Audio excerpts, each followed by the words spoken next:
Alright, so if you're here, you want to find out how to use PowerShell and REST API calls to download a variable group inside Azure DevOps. So before I begin, I do want to share that I already have a REST API and PowerShell video available on my channel, so you can go ahead and watch that if you want to get started. Otherwise, this video is going to hone in on just getting variable groups from Azure DevOps and downloading it to a local file. So the last thing I want to mention is every video that's about a PowerShell script has a GitHub link to the project source. In this case, this is the end result of the previous video that I just mentioned about REST API and PowerShell. So it gives you some of the base template of how to get started and make a call. So I'm going to be using the same thing. So if you want to go to straight to the URL and just copy and paste to save some time, that's great. Otherwise, I'm just going to retype this for the video. So quick refresher in case you're not familiar what a variable group is. Inside Azure DevOps, inside your project, under the pipeline, if you go to library, you have some option called variable groups. If you click on it or create a new one, you have the option to make a variable group name, give it a description, set the access policy, as well as in this case you can link it up to Azure Key Vault and have it populate in that sense. Otherwise, you can manually click on add and add things as you like. So that's pretty much all I'm going to cover about variable groups for this particular video, because I'm assuming that if you're here, you already know what it is, and you just want to be able to download it and get to uh, a local file. So with that being said, let me just get to the chase. So we're going to start by having 4 basic steps. We're going to generate the URL, generate the PersonalAccessToken, generate the query, HTTP request query, and then finally save that response and to a local JSON file. So first, let's generate the URL. We basically just need 3 key components. First, we'll make a variable called URL base equals empty string for now. Second, we will make URL endpoint, which is equal to an empty string. And finally, we have the actual URL, which is going to be URL base concatenated with your URL endpoint.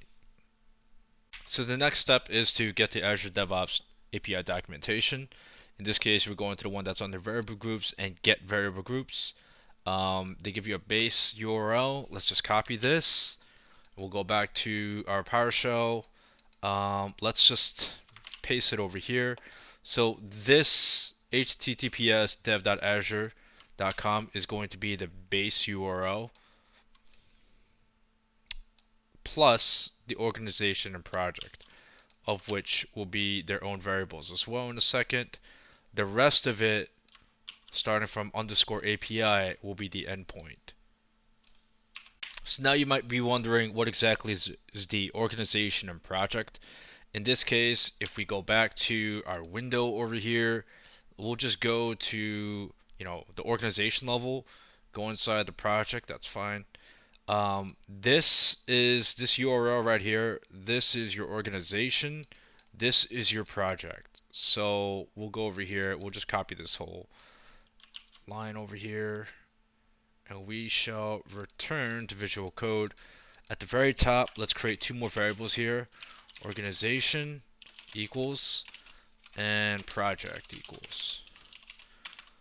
So organization, as we mentioned, is going to be the DevOps 1, and the project is simply just the CI/CD part. So the last step here is just to take this organization, and instead of that bracket, let's make it into the variable, and same for project. And let me zoom in for you guys. Alright, so in the process of trying to zoom in, I did a couple things. First thing is I actually saved it as an actual PowerShell script, which is why this color scheme came up and it changed. Sorry about that. And the second thing is make sure, if just in case this is your first time using Visual Code, under extensions, make sure to have PowerShell and PowerShell Preview, both of these, installed. That will give you the ability to go over here, and just like PowerShell ISE, you can right click it and actually run the selection. So if you do that, and let's see, our actual URL that we're getting is http devops test 01. So it looks the same as the actual URL. So we're good to go. So the next part is we want to generate the personal access token. So let us go back over here. We will go where you see this user settings icon, click on it once, go to personal access tokens. We will create a new token. In this case, we'll just call it test. Let's give it full access for the purpose of this video. You may need to change this for your own purposes. Copy to clipboard, and let's just navigate right back to Visual Code. And we will save this as the personal access token. Personal access token equals, there it is. So one thing we have to do is we have to make it a valid credential to pass inside the header. So the only other thing that we have to do here is have user be empty value. We'll have token equals something. And finally, we will also create the header based on what we have here. And in this case, it will be authorization equals basic token, what we generate in here. So the next part where we create the token to be able to pass it through the header is a bit lengthy to say it. So I'm simply just going to copy and paste it. You can feel free to pause the video and copy out the rest of it, but it's basically convert to base 64 string text out encoding ASCII get bytes, and then you're passing the user and personal access token. So this line right here, line 11. Okay, so the next part 3 is just creating the HTTP request itself. So in there we will just have a variable called response, and we will invoke REST method, and the URI that we pass will be the URL that we've created. We'll put it in quotes just to be sure.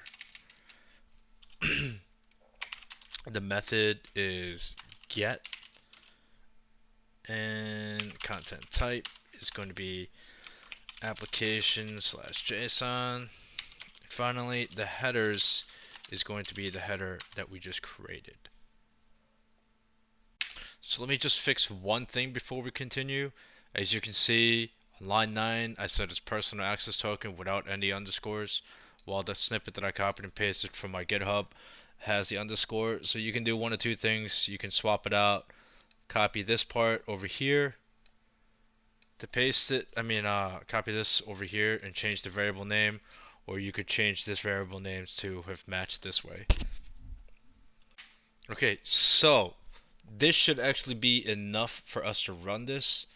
So we can actually select all of this, press F8, and now if we were to select response, we do indeed get a JSON. So we get the variables, we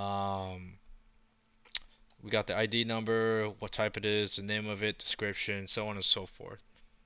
Alright, so that leaves us to the final part of the video where we actually take this response and save it into a JSON object on our local drive or local directory. So all we have to do that is first pipeline this and type in convert, if I could spell it, to JSON, and we'll do depth 100, which should be more than enough to go deep inside all the files that we care about. The next thing would be, let me just grab a hard-coded path here. So we'll create a new variable called output, and inside here I'm giving a local path that I want to test it against. We'll call it JSON object. Let's do it a capital camel case. JSON object.json. And last but not least, all we have to do is get our response, and let's pipeline that and put it into the output file using outfile. Alright, so let's select the whole thing now and run this. We see that it's been moved to this path over here. Let's go ahead and inspect this. And sure enough, we have it in a valid JSON form with all the data that we received. So that pretty much wraps it up for this video.